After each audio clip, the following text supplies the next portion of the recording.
जी, आजकल चुनाव का कैंपेन हो रहा है। आप राम मंदिर की बात करते हैं, लेकिन अखिलेश जी के चाचा हैं प्रोफेसर साहब राम गोपाल यादव, वो कहते हैं भारत में मंदिर की क्या जरूरत है। देखिए, जरूरत थी इसलिए बन भी गया।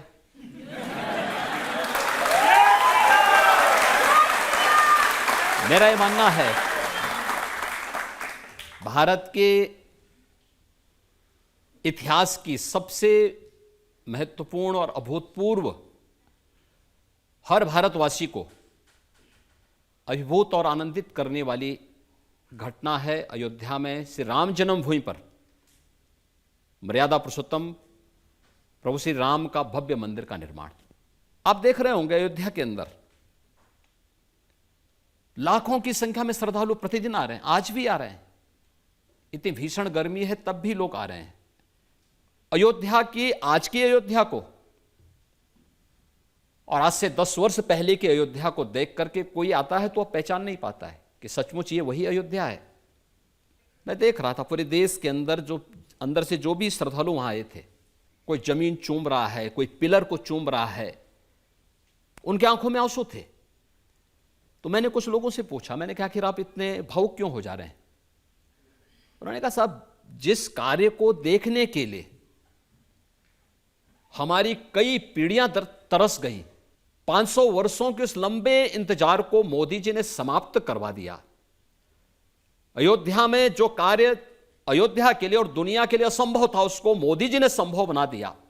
और ये हमारे लिए नहीं, बल्कि इस लोक के साथ साथ परलोक को भी जवाब देने का एक अवसर हमारे पास हो चुका है कि हां, हमने अयोध्या में राम मंदिर के निर्माण शिलान्यास को भी देखा, राम मंदिर के निर्माण को भी देखा, और रामलला को 500 वर्षों के बाद होली और जन्मोत्सव मनाने का अवसर भी अपनी जन्मभूमि पर प्राप्त हुआ है। यह मोदी जी के कारण संभव हो पाया है। प्रोफेसर साहब कहते हैं बेकार का मंदिर। मैं वही आ रहा हूं ना। समाजवादी पार्टी के बारे में हर व्यक्ति जानता है। ये वही पार्टी है जिसके समय में अयोध्या में राम जन्मभूमि पर आतंकी हमला हुआ था, काशी में संकट मोचन मंदिर पर हमला हुआ था, जिनके समय में लखनऊ, अयोध्या और वाराणसी की कचहरियों पर हमले हुए थे। और अखिलेश यादव जब मुख्यमंत्री बने, उन्होंने सबसे पहला काम क्या किया था, इन आतंकवादियों पर दायर मुकदमों को वापस लेने का कुत्सित प्रयास किया था। वो तो हम धन्यवाद देना चाहेंगे न्यायपालिका का कि न्यायपालिका ने उन दुर्दांत आतंकवादियों को बाहर निकलने से रोका, अन्यथा क्या दृश्य होता। जो लोग राम भक्तों पर गोली चलाते हैं, जो लोग राम को काल्पनिक मानते हैं, इतिहास साक्षी है, जिसने भी राम का विरोध किया उसकी दुर्गति जरूर हुई है। इनकी दुर्गति तय है। अपनी दुर्गति के लिए जाके प्रभु दारुण दुख दीना, ताके मति पहले हर लीना। तो यह स्थिति इनके साथ भी है। प्रभु ने उनके लिए दुख ही लिखा है, क्योंकि उन्होंने देश को दुखित किया है।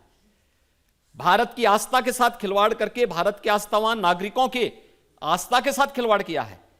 इसलिए अब उनके लिए शेष जीवन दुखी होने का समय है, क्योंकि जैसा कर्म करोगे वैसे फल भी भुगतोगे। तो अब उस फसल को काटने का समय आ गया, इसलिए वे राम का विरोध कर रहे हैं, राम मंदिर का विरोध कर रहे हैं। जो लेटेस्ट बयान आया है वो नाना पटोले का, महाराष्ट्र में कांग्रेस के अध्यक्ष हैं। उन्होंने कहा कि जब हम सरकार बनाएंगे तो इस मंदिर को फिर से पवित्र करवाएंगे, इसको गंगा जल से धोएंगे। पहले अपने आप को तो पवित्र कर लें।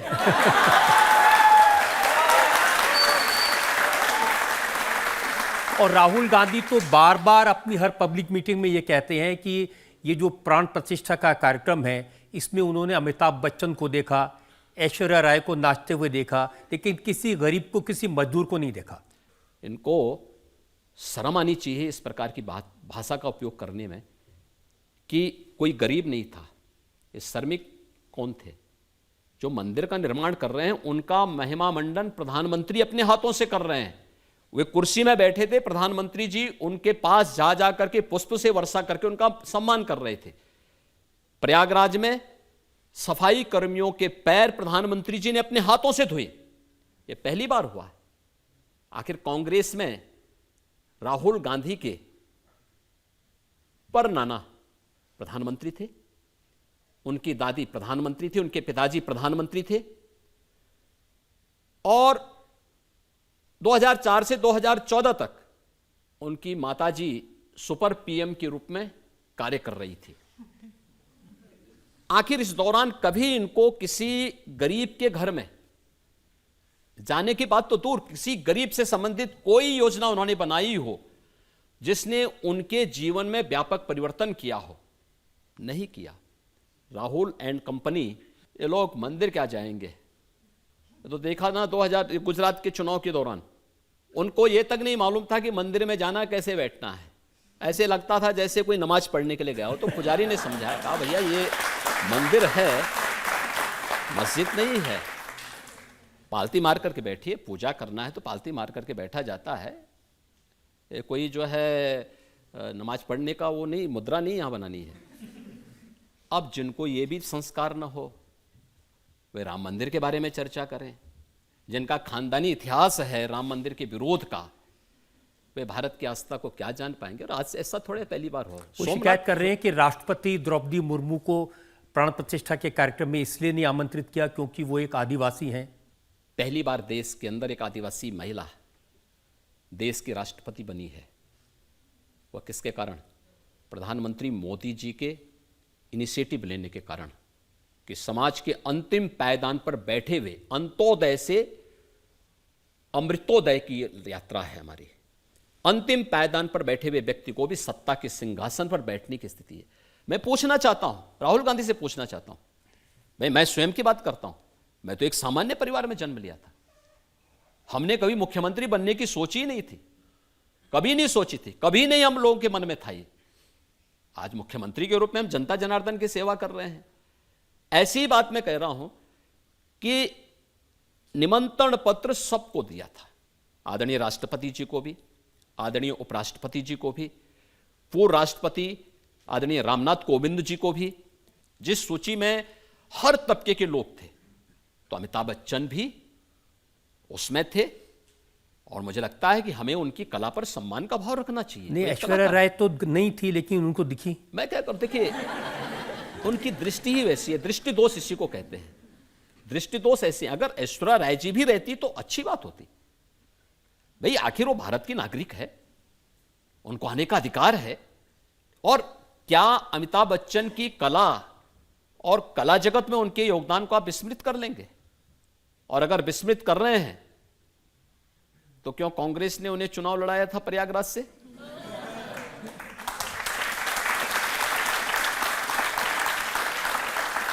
योगी जी, बहुत सारे लोग राम मंदिर की चर्चा करते हैं। अब खड़गे जी एक दिन कह रहे थे अपने कैंडिडेट से, तुम शिव हो, तुम्हें राम से लड़ना है, तुम हरा सकते हो राम को। देखिए, भारत की परंपरा में, सनातन धर्म की परंपरा में राम और शिव एक दूसरे के पूरक हैं। भगवान राम ने रामचरितमानस में स्वयं ही इस बात को कहा है कि शिवद्रोही अगर मेरे समीप आने का प्रयास करता है तो वह सपने में भी मेरी कृपा नहीं प्राप्त कर सकता है। और जब लंका में सेतु बंध का निर्माण करना था तो प्रभु राम ने पहले रामेश्वरम में भगवान शिव की ही उपासना की थी।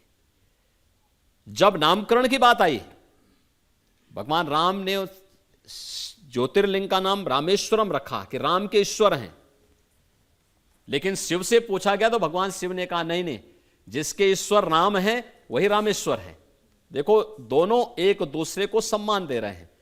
यह भारत की परंपरा है। कांग्रेस ने बांटने की राजनीति हमेशा की है। पहले देश को बांटा, इसके बाद क्षेत्र और भाषा के आधार पर देश को बांटने का कुत्सित प्रयास किया। अब सोचिए, 1947 में देश का विभाजन इन्होंने कराया।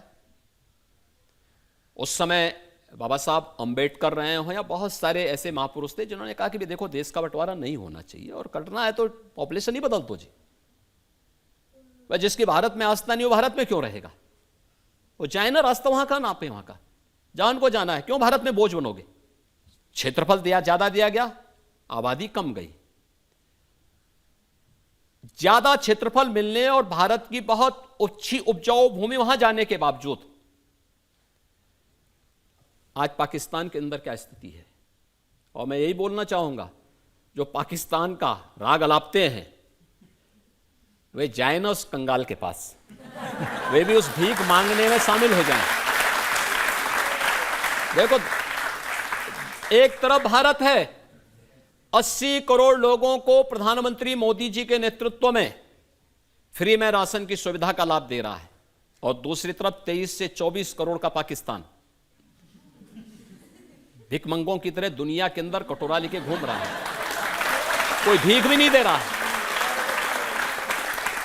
एक किलो आटा के लिए ऐसे गली मोहल्ले में हम देखते हैं ना, छीना झपटी कभी कभी होता है, एक रोटी का टुकड़ा फेंको तो वहां पे कुछ जीवों में आपस में छीना झपटी होती है। यह दृश्य आपको पाकिस्तान के अंदर मनुष्यों को दिखाई देता होगा। यह हाल पाकिस्तान का इन्होंने किया। अगर वह हिंदुस्तान का पार्ट होता, ऐसे खुशहाल होता जैसे भारत खुशहाल है। पाकिस्तान की जितनी आबादी, उससे ज्यादा गरीबों को मोदी जी ने 10 वर्ष में गरीबी रेखा से ऊपर उठा करके एक स्वस्थ जीवन जीने का, खुशहाल जीवन जीने का उन्हें एक रास्ता उनके लिए प्रशस्त किया। शर्म आनी चाहिए इन लोगों को जो पाकिस्तान की वकालत कर रहे हैं। लेकिन पाकिस्तान के जो फॉर्मर मिनिस्टर फवाद चौधरी, उन्होंने कहा राहुल ऑन फायर, राहुल को वोट देना चाहिए। तो राहुल गांधी की तो पैरवी वहीं से होगी, हिंदुस्तान से थोड़े कोई करने वाला है।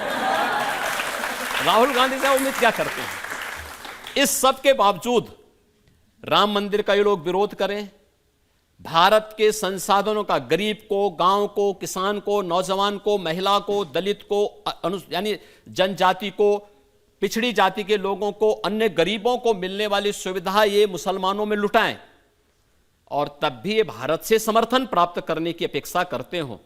फयाज चौधरी जैसे लोग ही इनको समर्थन करेंगे। कोई सभ्य सोसाइटी भारत की और भारत का कोई राष्ट्रभक्त इनको समर्थन नहीं कर सकता है।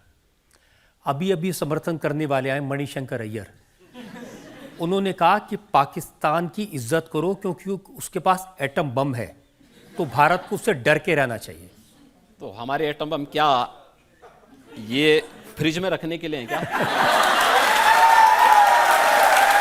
ऐसा नहीं है, ये नया भारत है। ये कांग्रेस की मणि हो सकती है, भारत का मणि नहीं हो सकता है। ये नया भारत है। नया भारत छेड़ता नहीं है, लेकिन कोई छेड़ेगा तो उसको छोड़ता भी नहीं है। घर के अंदर घुस करके जवाब देगा, और यह भारत ने करके दिखाया है। और यही कारण है।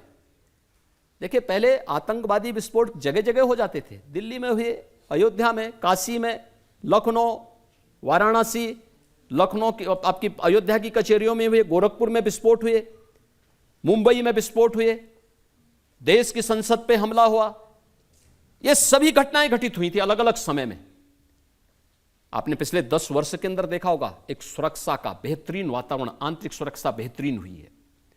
नक्सलवाद समाप्त हुआ है, और अब तो पटाखा भी थोड़ा जोर से फटेगा ना, तो पाकिस्तान पहले सफाई देता कि नहीं, मेरा हाथ नहीं है, मैं दूर दूर तक मेरा संबंध नहीं है। ये नया भारत है, ये देश की ताकत है। इस पर हर भारतवासी गौरव की अनुभूति करता है। ये इस पे नहीं, कांग्रेस के समय अरे साहब सीमा पार से आतंकवाद, एक शब्द उनका सुनने को मिलता था। देखिए, मैं संसद में रहा हूं 2004 से लेकर के 2014 तक, और मैंने बहुत नजदीक से देखा जब कश्मीर में सामूहिक नरसंहार होता था, अयोध्या में, काशी में, या जहां भी विस्फोट हुए थे, ट्रेनों में विस्फोट होते थे। जब भी हम संसद में मुद्दे उठाते थे, एक शब्द सुनने को मिलता था, अब सीमा पार से आतंकवाद है। अबे सीमा पार से है तो आप भी तो कुछ करिए। हिम्मत ही नहीं थी। आज सीमा पार समाप्त। आज सब भारत अपने आप सबसे निपट लेता है। यह ताकत दिखानी पड़ेगी, और ये ताकत मोदी जी के नेतृत्व में नए भारत ने दिखाई है।